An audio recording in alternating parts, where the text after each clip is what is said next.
আমরা তো সংবাদপত্র দেখে বিষয়টা জেনেছি, আমাদের তো এটা জানার কথা না, বা আমরা ওই ধরনের সংবাদ পাওয়ার জন্য কোনো জায়গাতে কাজও করি না।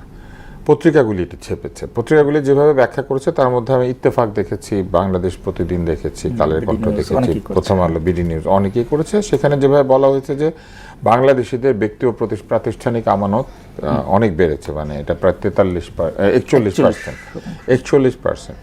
এখন মূল বিষয়টা হচ্ছে এখানে ব্যক্তি আমানত কতটুকু বেড়েছে আর প্রাতিষ্ঠানিক। সাধারণত আমি পরে খোঁজ নিয়ে জানতে পারলাম যে সুইস ব্যাংকে আমাদের প্রাতিষ্ঠানিক আমানত হয়। আমাদের কিছু সরকারি ব্যাংক বা যারা বেশি এলসি খোলে এমন ব্যাংকগুলি ইউরোপীয় অর্থ লেনদেন, ইউরোপের এলসি সেটেলমেন্ট করার জন্য কিছু টাকা সুইস ব্যাংকে রাখে। কিন্তু আমার কাছে মনে হয় এটা সরকারকে এখন একটা এক্সপ্লেনেশন দিতে হবে যে সুইস ব্যাংকে আমাদের সরকারি অর্থ যদি থাকেই তাহলে কি পরিমাণ আছে, অর্থাৎ এই সরকারি ব্যাংকের টাকা অথবা ব্যাংকগুলির টাকা কি পরিমাণ আছে। ওইটা জানলে আমরা বুঝতে পারবো ব্যক্তির টাকা কতটুকু আছে, কারণ সুইস ব্যাংক বলে দিয়েছে মোট টাকার পরিমাণ। হ্যাঁ, তাহলে এখন সরকার যদি বলে দেন আমাদেরকে যে আমাদের প্রাতিষ্ঠানিক আমানত এত টাকা আছে, তাহলে বাকি টাকাটা ব্যক্তির, তাহলে বাকি ব্যক্তি কারা ওইটা চিন্তা করলেই আসলে বের হয়ে যাবে। তবে আমরা যেটা দেখেছি ইউনূস সরকারের সময় কিন্তু ইউরোপ বা আমেরিকার সঙ্গে আমাদের রপ্তানি বাণিজ্য অনেক বেড়েছে, ব্যাপারটা তা নয়। আমি ওই জায়গাটায় যদি তাই হয়ে থাকে এবং অন্যদিকে যেখানে কিনা আমাদের আর্থিক অবনতি হয়েছে, অর্থাৎ আমাদের অর্থের মূল্য কমেছে, তাতে করে ওইখানে সুইস ব্যাংকে আমাদের অর্থ বাড়ার কথা না। কারণ আপনার যখন মানে ঘটনাটা কিভাবে ঘটে, ধরেন আপনার টাকার মান কমে গেলে তাহলে আপনি অনেক টাকায় আপনি অল্প ডলার পাবেন। তো সেই হিসেবে আপনি যেটা ঘটবে সেটা হচ্ছে অল্প ডলারে আপনার বেশি টাকার সেটেলমেন্ট হয়ে যাবে। তো সেক্ষেত্রে এইখানে অর্থের পরিমাণ বাড়লো, যেখানে কিনা বাণিজ্যের পরিমাণ কমছে বা তেমন বাড়ছে না, সেখানে 41% অর্থ জমা কেন রাখতে হবে? এত এলসি সেটেল করেছে আমাদের প্রতিষ্ঠানগুলি, এত বাণিজ্য করেছে ইউরোপের সাথে যে 41% বেড়ে যেতে, সেটাও তো আমরা দেখিনি। হ্যাঁ, এবং ইত্তেফাকের যে রিপোর্টটা এসেছে ওইখানে বলা হয়েছে যে 23 এবং 22-23 সালে অর্থের পরিমাণটা কমে গিয়েছিল সুইস ব্যাংকে, তাহলে 24-25 সালে এটা এত বাড়বে কেন, বা 25-26 সালে বা এত বাড়বে কেন? কি এমন সরকারি ব্যবসা হয়েছে এটা যেমন সরকার বলতে পারবেন, ব্যাংকগুলি বলতে পারবে, কারণ সরকারি ব্যাংকগুলিও নাকি সেখানে টাকা রাখে, সোনালী ব্যাংক টাকা রাখে। তো আমাদের আসলে প্রশ্নই এখন মূল যে উত্তরটা দিতে হবে যারা আর্থিক প্রতিষ্ঠানগুলি চালান এবং যারা ওইখানে প্রাতিষ্ঠানিক অর্থ রেখেছেন তারা জবাব দিবেন। আর বাকিটা তো ব্যক্তি কেন সুইস ব্যাংকে টাকা রাখে এটা তো আমরা জানি। আরেকটা বিষয় মনে রাখতে হবে, সুইস ব্যাংক বলে আলাদা কোনো ব্যাংক নাই। হ্যাঁ, সুইজারল্যান্ডের সব ব্যাংকই সুইস ব্যাংক। আমি একবার সুইজারল্যান্ড গিয়েছিলাম, তো সেখানে গিয়ে আমি সুইস ব্যাংক খুঁজছিলাম আর কি। তো বললো যে সুইজারল্যান্ডের সবচেয়ে পুরনো ব্যাংক এটা, তারপরেরটা এটা, তারপরেরটা এটা, কিন্তু আলাদা করে কোনো ব্যাংক যে সুইস ব্যাংক এরকম কোনো ব্যাংক নেই। সুইজারল্যান্ডের ব্যাংকগুলি সুইস ব্যাংক। তো এইখানে আমরা একটু সারোয়ার তুষার আপনাকে শুনতে চাই, আপনার কি মনে হয় আওয়ামী লীগ সরকারের অনেক বদনামের মধ্যে একটা বদনাম ছিল অর্থ পাচার করা বা ব্যক্তি অর্থ অবৈধ উপার্জন করে সুইস ব্যাংকে রাখা। এর আগেও সুইস ব্যাংকে টাকা রাখা নিয়ে একটা শোরগোল হয়েছিল। তো আওয়ামী লীগের পতন হলো, অন্তর্বর্তীকালীন সরকার ক্ষমতা নিল, এরপরে তো আমরা প্রত্যাশা করেছিলাম যে দুর্নীতিটা কমবে, ব্যক্তি পর্যায়ের এই টাকা কমবে, সেখানে বেড়ে যাওয়া, বা তুষার ভাই যেটা বলছিলেন যে প্রাতিষ্ঠানিক ব্যাংকের টাকা যে বাড়বে সেই পরিমাণ লেনদেনও কিন্তু আমরা গত 1.5-2 বছরে দেখিনি, সেটি বাড়ারও যৌক্তিকতা খুব কম। আপনার কি মনে হয়? আমাদের সবার যেটা প্রত্যাশা, অন্তত যে তথ্যগুলো আমরা পাচ্ছি এইবারের নিউজে, সেখানে আমাদের প্রত্যাশার সাথে কিছুটা মিল আছে। সেটা হলো যে ব্যক্তি যারা ওখানে টাকা পয়সা রাখে সেই টাকা পয়সা রাখার পরিমাণ 10% কমেছে, মানে 2024 সালের তুলনায় 2025 সালে 10% কমে এটা এখন 11.4 মিলিয়ন সুইস ফ্রাঙ্ক বা এরকম আর কি। এটা হলো ব্যক্তি পর্যায়ের যে টাকা রাখার পরিমাণ 10% কমেছে। আর যেটা নিয়ে আলোচনা আসছে সেটা হলো প্রাতিষ্ঠানিক টাকা রাখা, ওখানে পরিমাণটা বেড়েছে 24-এর তুলনায় 25-এ 43% বেড়েছে, 834 মিলিয়ন সুইস ফ্রাঙ্ক এরকম। এবং এগুলো সবই হলো ব্যাংকের টাকা, অফিসিয়াল তাদের যেটা ফান্ড সেটা, বা একটা ল্যাঙ্গুয়েজ দেখলাম, এটা অর্থনীতিবিদরা আরও ভালো ব্যাখ্যা করতে পারবেন, ডলার পার্ক, মানে টাকা ওখানে রাখার জন্য। কারণ কেন রাখেন? কারণ এতে করে আন্তর্জাতিক লেনদেনের সুবিধা হয় অ্যাকর্ডিং টু দি সোর্সেস, এবং আরেকটা জিনিস সেটা হলো আপনার ওই রিটার্নটা ভালো পাওয়া যায়। এই কারণে ব্যাংকগুলো এখানে টাকা রাখে, এবং এগুলো শুধু সরকারি ব্যাংক টাকা রেখেছে এরকম না, সব ধরনের ব্যাংকের টাকাই ওখানে আছে। এখন এখানে যদি আমাদের ফার্দার কোনো ইনকোয়ারি প্রয়োজন হয়, তাহলে আমার মনে হয় যে এটা বাংলাদেশ ব্যাংকের কাছে এটা ক্ল্যারিফিকেশন চাওয়া উচিত যে এই যে আমাদের ব্যাংকগুলো টাকা বেড়েছে বলা হচ্ছে, এবং শুধু সুইস ব্যাংক না, কিন্তু অন্যান্য বিদেশি আর্থিক প্রতিষ্ঠানও আমাদের দেশের টাকাগুলো যায়, কিন্তু আমাদের দেশে কিন্তু এই যে ভঙ্গুর অর্থনীতির কথা বলা হয়েছে, তাহলে আপনি না মানে ব্যাংকগুলো তাদের আমানতগুলো সেখানে রাখতে পারে। হ্যাঁ, ভঙ্গুর অর্থনীতি যেমন ঠিক আছে, আর ব্যাংকগুলোর যদি টাকা ওখানে থাকে তারা যে কোনো কারণে রাখতে পারে। এখন যেটা আমাদের জানতে হবে সেটা হচ্ছে যে এটা মানে রাখার সুনির্দিষ্ট কারণ কি, এবং বাংলাদেশের ব্যাংকগুলো আসলে সুইস ব্যাংকে কেন টাকা রাখে, এটা বাংলাদেশ ব্যাংক চাইলে এটা ক্ল্যারিফিকেশন করতে পারে, এটা খুব বড় ব্যাপার না। কিন্তু যেভাবে আমাদের এখানে প্রথমে নিউজটা আসলো গতকালকে বাংলাদেশের মিডিয়াগুলোতে, টাকা পাচার বা বাংলাদেশিদের টাকা, এটা কিন্তু ব্যক্তি বাংলাদেশিদের টাকা না, বাংলাদেশের টাকা অবশ্যই, ব্যাংকগুলোর টাকা, এবং এটা টাকা পাচার সেরকম মনে হচ্ছে না। কারণ এখানে এখন যারা টাকা পাচার করে তারা সুইস ব্যাংক বা সুইজারল্যান্ডের ব্যাংকগুলোতে টাকা রাখাটা কম প্রেফার করে, কারণ হচ্ছে এখন ওখানে তথ্য পাওয়াটা অনেক সহজ এবং আরও অনেক কড়াকড়ি হয়েছে, এই কারণে তারা সাধারণত অ্যাভয়েড করতে চায় এরকম।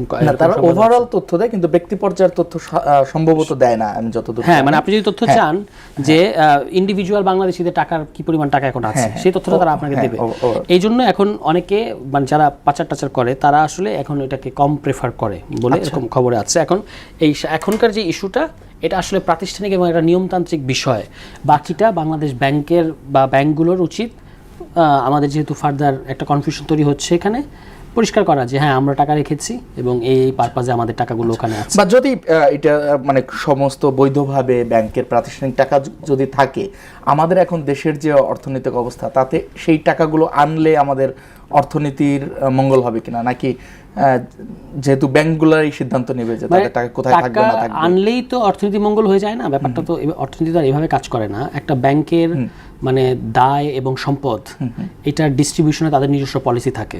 হ্যাঁ, যে তাদের যারা তাদের কাছে টাকা রেখেছে এগুলো তাদের ব্যাংকের দায়, আবার ওইগুলোকে ব্যাংক বিভিন্ন জায়গায় খাটিয়ে যেভাবে লাভ করে সেটা হচ্ছে তার সম্পদ। এখন তার এগুলোকে সে কিভাবে কোথায় রাখবে, এটা তো প্রত্যেকটা ব্যাংকের সুনির্দিষ্ট পলিসি আছে। এটা নিশ্চয়ই আপনার চাইলেই কেউ একটা কিছু খামখেয়ালিভাবে করে ফেলতে পারবে সেটা না।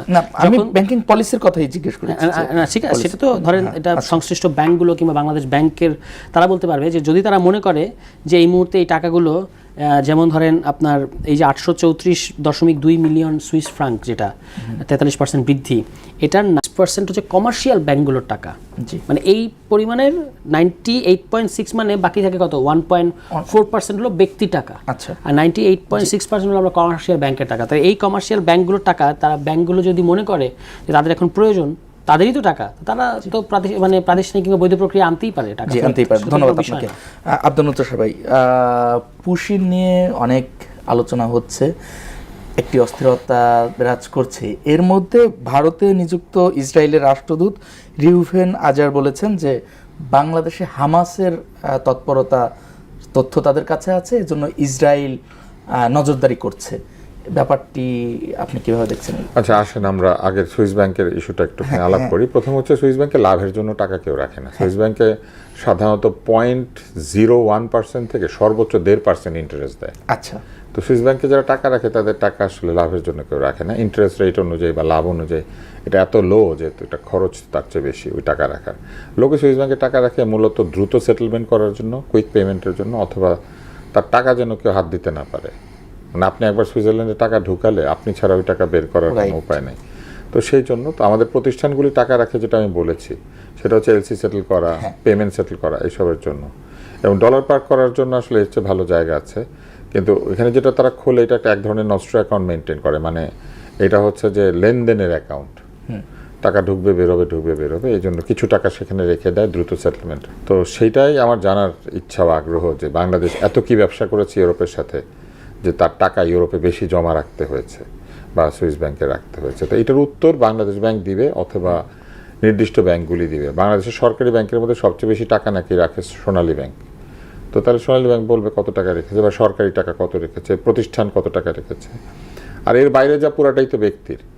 এখন যেটা বলা হয়েছে যে ব্যক্তির জমা কমেছে, ব্যক্তির জমা কমে থাকলে সেটাও আমরা জানবো তখন যে ব্যক্তির জমা কমে গিয়েছে কিনা।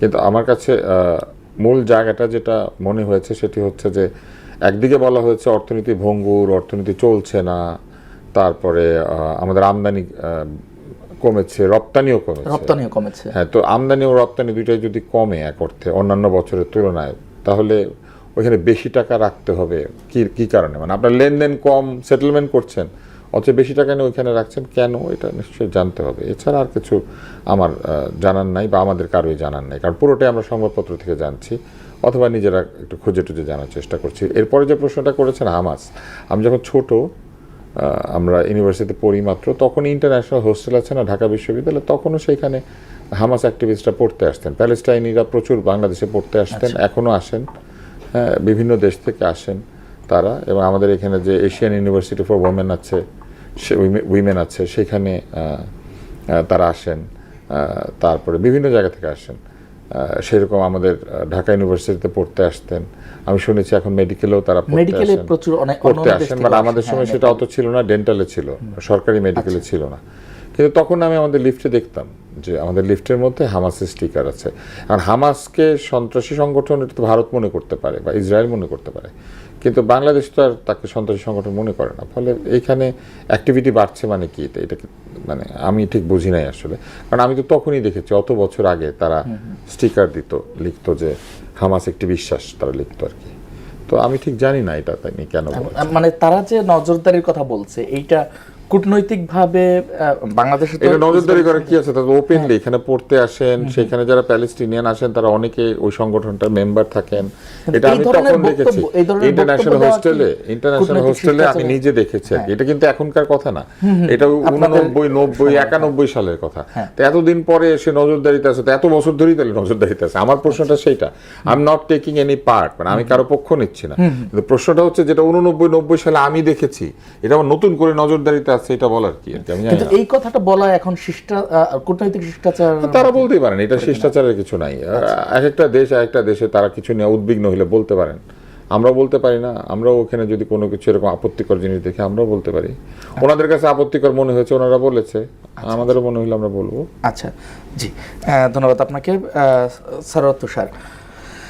আপনাদের চট্টগ্রামের দুজনের বিরুদ্ধে অভিযোগ আসার পরে শোকজ করা হয়েছে, কিন্তু আমার প্রশ্ন হলো যে এনসিপি রাজনৈতিক দল হিসেবে আত্মপ্রকাশ করবার পরে নানা ভাঙচুরের মধ্য দিয়ে গিয়েছে এবং আপনাদের অর্জনও আছে, এর মধ্যে এই ধরনের কমপ্লেইন আপনাদের রাজনীতিতে কতটা বাধা হতে পারে?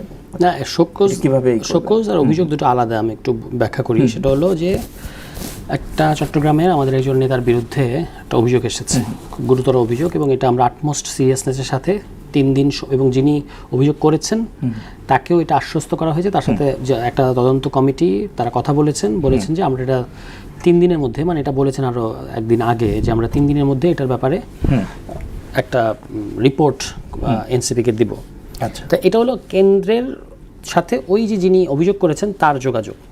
আর শোকজ করা হয়েছে দুজনকে চট্টগ্রাম মহানগরে, যারা এই যে তদন্ত চলাকালীন একটা পজিশন নিয়ে ফেলেছেন, যেটা আমরা বলেছি যে সাংগঠনিক শৃঙ্খলা বহির্ভূত। কারণ আমরা এই বিষয়ে এখনো তো ফ্যাক্টস ফাইন্ডিং এ বাকি আছে। এবং যাদের বিরুদ্ধে অভিযোগ তাদেরকে শোকজ করেননি, তাদের তো যার বিরুদ্ধে অভিযোগ তাকে তো বলাই হয়েছে যে আপনি এই মুহূর্তে সাংগঠনিক কর্মকাণ্ড থেকে আপাতত বিরত থাকেন, আমরা মৌখিকভাবে বলা হয়েছে, ইনভেস্টিগেট করে তার ব্যাপারে সিদ্ধান্ত তো আসবে জিনিসটা তদন্ত প্রতিবেদন আসবার পরে, জানার পরে।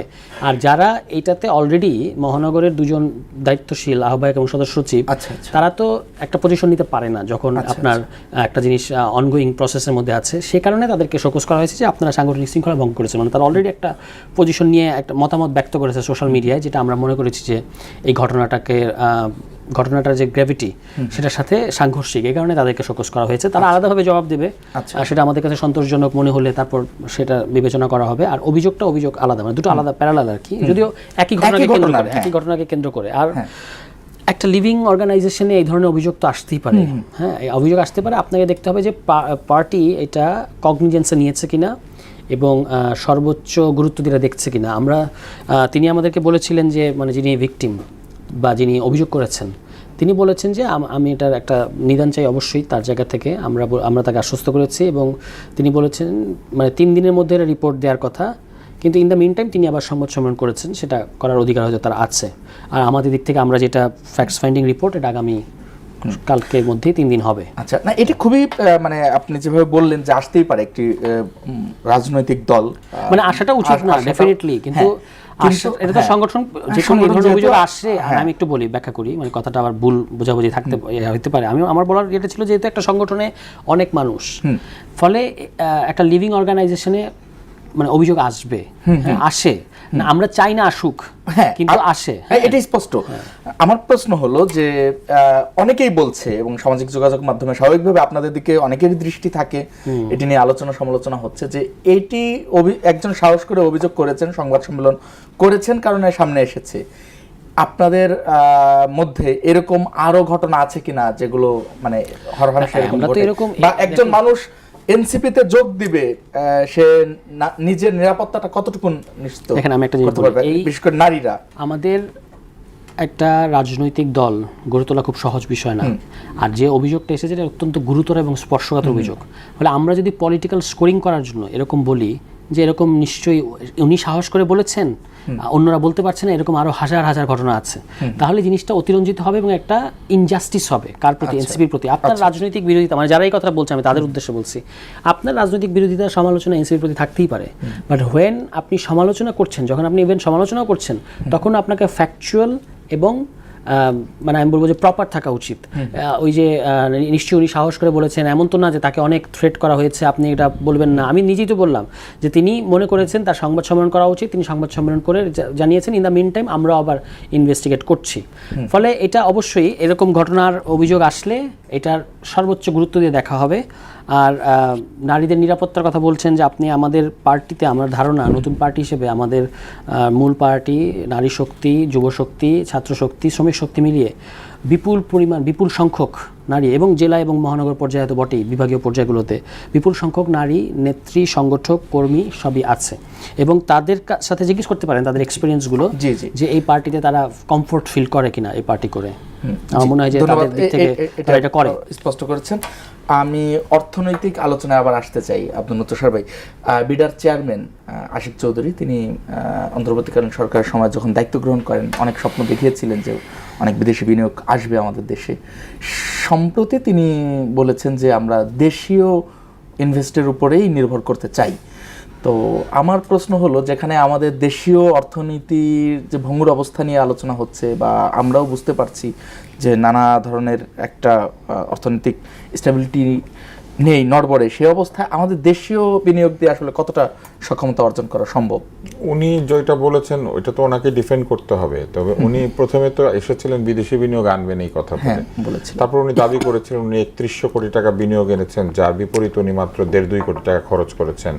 উনি রেশিও দিয়ে বোঝানোর চেষ্টা করেছিলেন অনেক বিদেশি বিনিয়োগ এসেছে, আদতে কোনো বিনিয়োগ তেমন আসে নাই। এখন উনি বলছেন দেশি বিনিয়োগ করবেন। দেশি বিনিয়োগ উনি কোত্থেকে করবেন? ব্যাংকগুলোতে নাকি টাকা নাই। ব্যাংকগুলোতে টাকা না থাকলে টাকা লোকে বিনিয়োগ করতে, মানে কোথা থেকে লোকে টাকা পাবে? উনি আসলে অনেক কথা বলেন, আমার ধারণা যে সুন্দর করে কথা বলতে পারেন। কথা বলার জন্য তো উনি অনেক পুরস্কৃত হয়েছেন। উনি একটা প্রেজেন্টেশন দিয়েছিলেন, দেওয়ার পরে তার পক্ষের লোকেরা ফেসবুকে লিখেছিল উনি ডক্টর ইউনূসের চেয়েও বড় খেলোয়াড়। আমার এই শব্দটা খুব দাগ কেটেছিল মনে, যে বিষয়টা খেলাধুলার না, এবং খেলোয়াড় মানে কি, মানে somebody playing with the fortune or the fate of a nation. আমাদের জাতির ভাগ্য নিয়ে কেউ খেলতে আসে না। তো এগুলো তারা লিখেছিল। আমার শব্দ নিয়ে অনেক ঝামেলা আছে, যেহেতু আমি বিতর্ক করতাম, শব্দ আমাকে অনেক আক্রান্ত করে।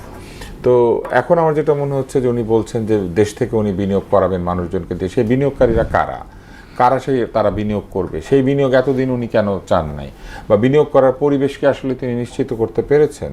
দেশে কি চাঁদাবাজি বন্ধ হয়েছে? দেশে কি উৎপাদ বন্ধ হয়েছে? দেশে কি বিনিয়োগ নিরাপদ? দেশের ব্যাংকগুলি কি যথেষ্ট পরিমাণে বেসরকারি খাতে ঋণ দিতে পারছে? দেশের ব্যাংকগুলি কি নিরাপদ? ওইখানে আমাদের মতো সাধারণ আমানতদাররা টাকা রাখলে কি নিরাপত্তা বোধ করছে? তার মধ্যে যেভাবে করের বোঝা চাপিয়ে দেওয়া হয়েছে বা সামনে চাপানো হবে আমরা বুঝতে পারছি, তাতে করে কি আমরা কোথাও টাকা রেখে নিরাপদে থাকতে পারবো বলে মনে করছি? যেখানে সকালে এক ব্যাংকের নিয়ে টানাটানি শুরু হয়, বিকালে আরেকটা টানাটানি শুরু হয়, সকালে একজন পদ পায়, বিকালে একজন পদ পায়, এগুলো কি দূর করা সম্ভব হয়েছে? তবে আমি আশা করি না কেন, আমরা সকলেই আশা করি যে উনি যে কথাগুলি বলেছেন সেগুলো উনি সফলভাবে করতে পারবেন। করতে পারলে আমাদেরই তো লাভ। বিনিয়োগ হবে, লোকের চাকরি হবে, কর্মসংস্থানের সাথে সাথে দেশের অর্থনীতির চক্র দ্রুত গতিতে চললে সেখানে রাজস্ব আদায় হবে, হলে উন্নয়ন হবে। কিন্তু পুরো ব্যাপারটা আমার খালি মনে হয় যে পুরো ব্যাপারটাই কথাবার্তার মধ্যে সীমাবদ্ধ রয়ে গিয়েছে। আমরা আদতে এর কোনো প্রমাণ দেখতে পাচ্ছি না। উল্টো ব্যবসায়ীরা বলছেন তারা লোক ছাঁটাই করবেন, সামনে এআই এর চ্যালেঞ্জ এসে উপস্থিত হচ্ছে, বলা হচ্ছে যে বহু জায়গাতে আমাদের কাজকর্ম কমে যাবে, আমাদের ফ্রিল্যান্সাররা বহু কাজ এরই মধ্যে আগের মতো করতে পারছেন না কারণ লোকজন এআই দিয়ে কাজ করিয়ে নিচ্ছে। তো এরকম অনেক কিছু কিন্তু সামনে চ্যালেঞ্জ আছে। এই সকল কিছু কিভাবে মোকাবেলা করবেন এটার যদি একটা পূর্ণ পরিকল্পনা উনি আমাদের সামনে উপস্থাপন করতেন, আমরা বিষয়টা বুঝতে পারতাম, আস্থা রাখতে পারতাম। কিন্তু এখন তো আমার কেন জানি মনে হয় যে কোনো একটা পর্যায়ে উনি হেলমেটের মধ্যে লিখবেন অনেক বিনিয়োগ, লিখে আবার একটা লাভ দিবেন, দিলে গিনেস বুকে রেকর্ড হবে, এছাড়া কি হবে? আচ্ছা, জি ধন্যবাদ আপনাকে। সারোয়ার তুষার, আপনার কি মনে হয় এই জায়গায় আপনি কোনো আশা দেখতে পান কিনা? দেখেন, অন্তর্বর্তী সরকারের খুব দুজন গুরুত্বপূর্ণ ব্যক্তিকে এই সরকারে রাখা হয়েছে, 3 জন ব্যক্তিকে, এর মধ্যে একজন বিএনপি নিজস্ব লোক, ফলে তাকে নিয়ে বলছি না, মানে অ্যাটর্নি জেনারেল থেকে আইন মন্ত্রী হয়েছেন তিনি, বিএনপি পদত্যাগ করেছেন, তিনি বিএনপির লোক, ফলে ওটা বলছি না। কিন্তু অন্তর্বর্তী সরকারের লোক হিসেবে চিহ্নিত 2 জন ব্যক্তি এই সরকারে খুব গুরুত্বপূর্ণ ভূমিকা পালন করছেন। বিডার চেয়ারম্যান সাহেব তিনি ওখানেই আছেন, আরেকজন হচ্ছেন আপনার যিনি নিরাপত্তা উপদেষ্টা থেকে পররাষ্ট্রমন্ত্রী হলেন। এখন অন্তর্বর্তী সরকার আমলে হঠাৎ করে বিনিয়োগ সম্মেলন হলো, অনেক কিছু হলো, কিন্তু আমরা কিন্তু জানতে পারি নাই। তখন আমাদের এটা প্রশ্ন ছিল, এখনও এটা প্রশ্ন, যে কত টাকার বিনিয়োগ আসলে বাংলাদেশে আসছে। ফলে তিনি অনেক দিন ধরে যেহেতু এই জায়গাটায় আছেন, আশিক সাহেব, আমি মনে করি তিনি একজন যোগ্য মানুষ, তার উচিত আমাদের সামনে এটা খোলাসা করা যে তিনি দায়িত্ব নেওয়ার পর থেকে আজকে পর্যন্ত বিদেশি বিনিয়োগ কী পরিমাণ এসেছে এবং সেখানে প্রসপেক্টটা কী, 1। আর 2 নম্বর বিষয় হচ্ছে যে বিএনপি কিন্তু তখন তার অনেক বিরোধিতা করেছিল, কিন্তু এখন তাকে বিএনপিকে রাখতে হচ্ছে বা এটা কোনো সমঝোতার অংশ কিনা আমরা জানি না। আর তিনি যেটা বলেছেন দেশীয় বিনিয়োগ, এটা শুনতে খুব ভালো লাগে, ওই যে আমাদের নিজস্ব অর্থায়নে পদ্মা সেতু টাইপের কথা। কিন্তু যেটা তুষার ভাই বললেন যে আপনি তো প্ল্যান করেছেন ব্যাংকগুলোর কাছ থেকে ঋণ নেবেন, এবং যখন আপনার 6,95,000 কোটি টাকার টার্গেটটা ফিল আপ হবে না, তখন আপনার ঋণ নেওয়ার পরিমাণ বাড়বে। আর বিদেশি যে ঋণ সেটা তো আর অঢেল না, সেটা নির্দিষ্ট অ্যামাউন্টে পাবেন। তাহলে বাকি ঋণগুলো আপনি তো দেশের ব্যাংক থেকেই নিতে হবে। তাহলে দেশের ব্যাংক যদি আপনি ঋণ বাড়ান, অলরেডি বলেছেন 1,12,000 কোটি টাকা ঋণ নেবেন দেশের ব্যাংক থেকে, তাহলে যখন ওই 6,95,000 কোটি টাকার টার্গেটটা আপনি পূরণ করতে পারবেন না। কারণ এবারের পিকচারটা কি, আপনার এবার এই অর্থ বছর এখন শেষ হয় নাই, সেখানে লক্ষ্যমাত্রা ধরা হয়েছিল এনবিআর এর 4,30,000 কোটি টাকা, উঠাতে পেরেছে কত? 3,30,000 কোটি টাকা, 1 লক্ষ কোটি টাকা ঘাটতি। তাহলে এখন তার যে সক্ষমতা তার দ্বিগুণ আপনি তাকে টার্গেট দিয়েছেন, ফলে তাকে তো যখন সে এটা পারবে না আলটিমেটলি, তখন তো কর পরিধিও তো বাড়িয়েছে তখন। হ্যাঁ, কিন্তু পুরো জিনিসটা ডিপেন্ড করছে কিসের উপরে? এনবিআর এর মানে ক্যাপাসিটির উপর, অর্জন, তাই না? সক্ষমতার মধ্যে। মানে আমরা এই যে বড় বড় প্রতিষ্ঠান যাদের কর দেওয়ার কথা, তাদের সাথে কি ধরনের লেনদেন হয়, এগুলো অনেক কথাই শুনি। আমরা তো চাই যে, আমরা সমালোচনাটা এই জন্যই করছি যে আমরা চাই যে এনবিআর এর সক্ষমতা বাড়ুক, তাহলে তো এটা দেশের জন্য ভালো। যে বাস্তবতা তো আলাদা, এবং যদি সেই বাস্তবতা না বদলায়, 1 বছরের মধ্যে রাতারাতি বদলে যাবে এরকম তো কোনো আমাদের মানে সরকারের কাছে তো আর কোনো জাদুকাঠি নাই, তাই না? তখন যেটা হবে যে আপনি যদি লোন বাড়ান, ব্যাংক থেকে লোন নেওয়ার পরিমাণ বাড়ান, তখন ব্যাংকগুলো স্বাভাবিকভাবেই বেসরকারি খাতে বিনিয়োগ করা আরও কমাবে। আর যখন আপনি ঘোষণাই দিয়েছেন যে 1,12,000 কোটি টাকা আমি ঋণ নেব, ব্যাংকগুলো বুঝতে পারে যে এটা বাড়তে পারে, তখন কিন্তু তার এই যে অনিশ্চিত খাতগুলো এক্সপ্লোর করার মানসিকতা কমে যায়, যে আমি তো জানি সরকারি আমার কাছ থেকে লোন নেবে, ঠিক আছে? তখন ওইদিকে বিনিয়োগটা কমলে আপনি দেশীয় বিনিয়োগ কোথা থেকে আসবে? আর এখন যারা দেশীয় বিনিয়োগকারী, এখনো অস্পষ্ট। আব্দুল তুষার ভাই যেটি বলেছেন যে একটি সুন্দর প্রেজেন্টেশন, আরেকটা প্রেজেন্টেশন সামনে দেওয়া উচিত আর কি, পরিকল্পনা মাফিক। আমরা সেটি প্রত্যাশা করি। আমরা ছোট্ট একটা বিরতিতে যাচ্ছি। দর্শক, সময় হলো ছোট্ট একটা বিরতিতে যাবার, ফিরছি, সঙ্গেই থাকুন। দর্শক, আবারও স্বাগত জানাই ভিন্ন মাত্রায়। আমরা শুনছিলাম বিরতিতে যাবার আগে সারোয়ার তুষারকে। আব্দুল তুষার ভাই, এই স্লটে আপনাকে দেওয়া আমাদের সংসদ নিয়ে আলোচনা করতে চাই। অনেকেই বলছে যে সংসদে কাঙ্ক্ষিত আলোচনা চেয়ে, যেমন যদি বলি পুশি নিয়ে পর্যাপ্ত আলোচনা হচ্ছে না, এখনও শিশু মরছে, এটা নিয়ে প্রচুর আলোচনা হয়েছে। গত 24 ঘন্টায় 7 জন মরেছে। এসব বিষয়ের চেয়ে গুরুত্ব পাচ্ছে পর্দা কেনা, ওয়াশিং মেশিন চাওয়া, এই ব্যক্তিগত বিষয়। এইটা সংসদ তো অনেক গুরুত্বপূর্ণ। সংসদের কাছে আমাদের প্রত্যাশা কি, এটা আমরা এখনো বাংলাদেশের মানুষ জানে না। কারণ এখনো পর্যন্ত আমরা কখনোই একটা খুবই অ্যাক্টিভ, কার্যকর সংসদ দেখি নাই, যেখানে সংসদ সাধারণ মানুষের সমস্যা নিয়ে আলোচনা করে। বাংলাদেশের ইতিহাসে আমরা দেখিনি। আচ্ছা, তো এইবার বরং সংসদ শুরুর দিকে প্রাণবন্ত ছিল, আলোচনা হচ্ছিল, জুলাই সনদ নিয়ে কথাবার্তা হচ্ছিল, সংস্কার নিয়ে আলাপ হচ্ছিল। তা আমরা যেটা আশা করছি সাধারণ নাগরিক হিসেবে, যে সংসদে নতুন নতুন আইন বা নতুন নতুন নীতিমালার পরিবর্তন বা নতুন ধরনের সংস্কারের প্রস্তাব, এটা যদি না বিএনপির কাছ থেকে নাও আসে, এটা বিরোধী দলের কাছ থেকে প্রচুর পরিমাণে আসবে। কেননা তারা তো রাষ্ট্র পরিবর্তন, রাষ্ট্র সংস্কার এই বিষয়গুলি তো অনেক বেশি সোচ্চার, এমনকি জুলাই সনদ নিয়ে অনেক সোচ্চার। তো সেটা তো হয়ই নাই। তারপরে ধরেন জনগুরুত্বপূর্ণ বিষয় নিয়ে সংসদে আলোচনা হতে পারে, যেমন হাম একটা। কিন্তু আমরা দেখলাম যে হামের বিষয়ে কে দায়ী কি কিচ্ছু তদন্ত হলো না। হামের বিষয় কিন্তু বন্ধ হয় না। এবং এরকম অনুষ্ঠানেই দাঁড়িয়ে আমি বলেছি টক শোতে যে শুধু এই গণটিকা কর্মসূচি যেটা দিল, যে ক্যাম্পেইন, এটা করে কিন্তু হামকে নিয়ন্ত্রণ করা যাবে না। কারণ হামের পরিস্থিতি শুধু না, সংক্রামক ব্যাধি নিয়ন্ত্রণের যে পুরো প্রক্রিয়াটা, এটাকে ধসিয়ে দিয়ে গেছে ইউনূস সাহেবের সরকার ওপি বন্ধ করে। ওপি যে বন্ধ হয়েছে এটা নিয়ে কেউ কথাই বলছে না। শুধু হাম না, কিন্তু স্বাস্থ্যের অসংখ্য কর্মসূচি বন্ধ হয়েছে। তো অতএব এটা নিয়ে কোনো আলাপই হলো না। এখন ওয়াশিং মেশিন, ডিশ ওয়াশার, দিনে দিনে আরো কত কিছু চাইবেন না। ওই যে একটা কবিতা আছে, দিনে দিনে বহু বাড়ি আছে দেনা, শুধিতে হইবে ঋণ। তো দিনে দিনে মনে অনেক কিছু জন্মেছে, নতুন নতুন টেকনোলজিও তো এসেছে, শুধু ডিশ ওয়াশার তো না, সিসি ক্যামেরা, এটা সেটা, এখন অটো সুইচ এসেছে, ওয়াইফাইতে কন্ট্রোলড হয়, স্মার্ট হোম, যে কোনো কিছু ওনারা চাইতে পারেন। তো নিজেদের স্বার্থ বিবেচনা করে এত কিছু যে তারা চাইছেন, এটার দিকে আমাদেরকে অবাক করছে। আরেকদিকে যেটা হয়েছে, কিছু কিছু বিষয় আসলে আলোচনা সেইভাবে হয় নাই। যেমন ধরেন, আমাদের কিছু ইন্ডিপেন্ডেন্ট কমিশন করা খুবই জরুরি, সেই আলোচনাগুলো সংসদে তেমন একটা হয় নাই। আমাদের কিছু কিছু জায়গাতে প্রচলিত রীতিনীতির পরিবর্তন করে নতুন আইন বা নতুন সংস্কার করা প্রয়োজন, যেখানে জনগণের অধিকার আরও অধিক মাত্রায় নিশ্চিত হবে, সেগুলো নিয়ে তেমন কোনো আলোচনা হয় নাই। বাজেট নিয়ে যথেষ্ট গুরুত্বপূর্ণ আলোচনা হওয়া উচিত ছিল, এবং সেখানে আয়কর, সম্পদ কর, এই ব্যাপারগুলি নিয়ে মানুষের যে ভয়েস, সেটা উঠে আসা দরকার ছিল, তাই না? আপনার বাপ আপনাকে একটা জমি দিয়ে গেছে, বা দাদার জমি উত্তরাধিকার সূত্রে পেয়েছেন, সেই জমির মূল্য, মৌজা মূল্য বেড়েছে, সেই জন্য আপনি এখন কর দিতে পারবেন, এটা হওয়া অনেক ক্ষেত্রে অসম্ভব। কেননা মৌজা মূল্য নির্ধারিত হয়েছে মনে করেন 1 বছর আগে, 2 বছর আগে, 5 বছর আগে, আর এই জমি আপনি পেয়েছেন মনে করেন আপনার দাদার সূত্রে স্বাধীনতা যুদ্ধের আগে, অথবা আপনি পেয়েছেন বাপের সূত্রে স্বাধীনতা যুদ্ধের পরে। তো সেই জমির মৌজা মূল্য বেড়ে গিয়েছে, তার মানে আপনার খাতে বেশি সম্পদ আছে। তো সেই সম্পদের জন্য যদি আপনাকে এখন কর দিতে হয়, আপনার সে আয় নাই, আপনি ওই পরিমাণ আয় করেন না। তা আপনি কি জমি বিক্রি করে 30% জমি বিক্রি করে নাকি এক ভদ্রলোক আর্জেন্টিনার না জার্মানির পতাকা বানিয়েছে? এখন কি আমরা 30% জমি বিক্রি করে সম্পদের পতাকা বানায় সেটা গিয়ে দিয়ে আসবো আয়কর দপ্তরে? এই জিনিসগুলো যে অবাস্তব, শুধু কর আদায় করার জন্যই এটা করতে হবে, এইসব অদ্ভুত ইনোভেটিভ নিয়ম কানুন, এইগুলো তো সংসদে আলাপ হইতে হবে।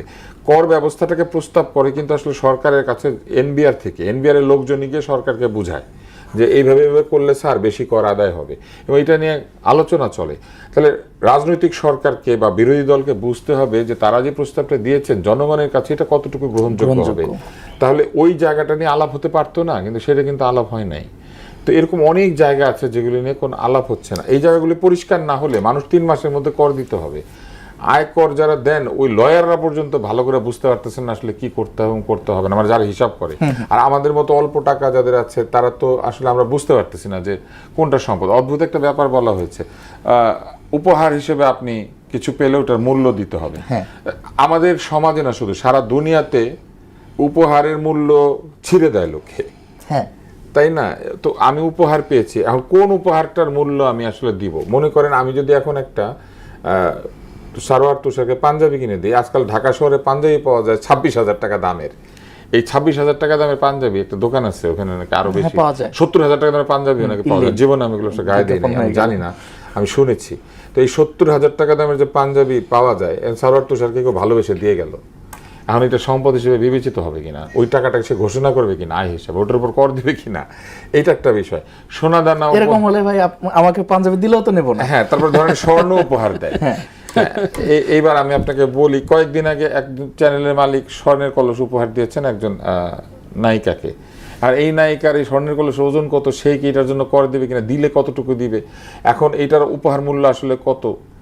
আচ্ছা, বলেছে 22 ক্যারেটের সোনা দিয়েছে 18 ক্যারেটের, আমি কি এখন গিয়ে উপহার পেলে মনে করে সোনার আংটি পেয়েছি, ওইটা গিয়ে ঘষা দিয়ে পরীক্ষা করবো এটা 22 ক্যারেট না 18 ক্যারেট?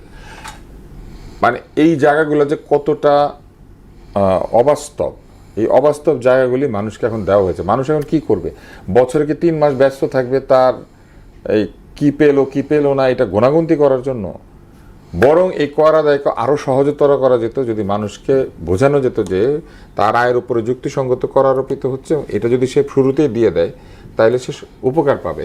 আপনি আমাকে বলেন তো, আমার একটু লম্বা হয়ে যাচ্ছে, আমরা যারা ঢাকা শহরে গাড়ি চালাই বা বিভিন্ন শহরে গাড়ি চালাই, আমরা এই গাড়ির জন্য কর দিই, কর দেওয়া হয়। কিন্তু এই একই ঢাকা শহরে ব্যাটারির গাড়ি চলছে যেটার কোনো রেজিস্ট্রেশন নাই, যেটা কোনো কর দেয় না, রেজিস্ট্রেশন তো দেয়ই না, এটা নিয়ে যারা ব্যবসা করেন তারা ওই ব্যবসা সংক্রান্ত কর দেন কিনা সেটা নিয়েও সন্দেহ আছে। চার্জ করে চুরি করা বিদ্যুৎ, চাঁদা দেন, চার্জ করে চুরি করা বিদ্যুৎ দিয়ে, এবং সেটা আমার কর দেওয়া রাস্তার উপরে, আমার করে নির্মিত রাস্তার উপরে এমনভাবে রাখে আমি পার্কিংয়ের জন্য জায়গা পাই না, জায়গা পাই না, কেস খাই।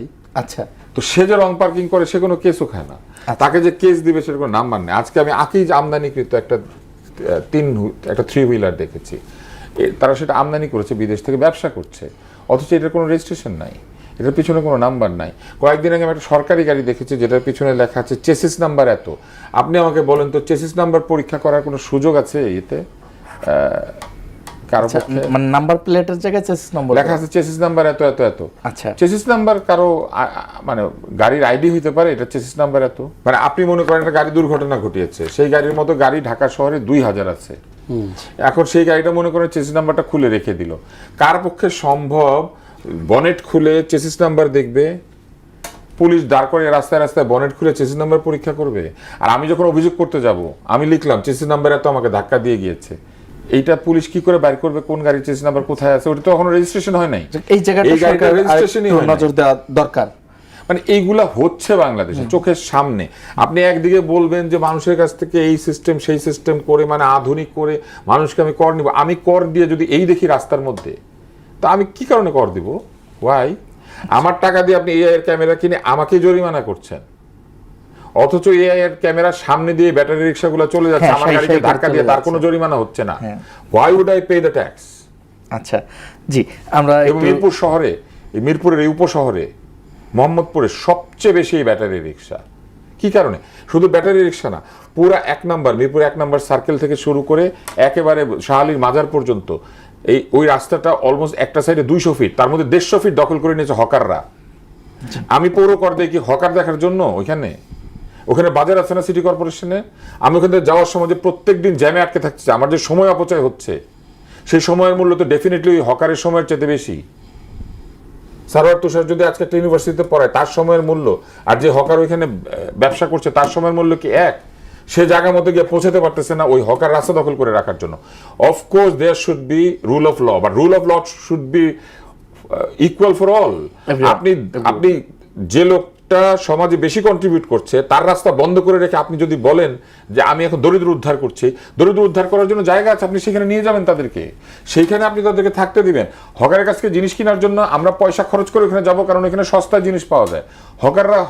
হকার বলেই তো আমাদেরকে সস্তায় জিনিস দেয়। সেই সস্তা জিনিস পাওয়ার জন্য কি আপনি সরকারের খরচ করে দামি রাস্তা বন্ধ করে রেখে দিবেন এবং সে তারপরে বলবেন যে তুমি রাস্তার কর দাও, গাড়ির কর দাও, গাড়ি থাকলে অগ্রিম কর দাও, অগ্রিম কর থাকলে সেটা বাড়াই দিব?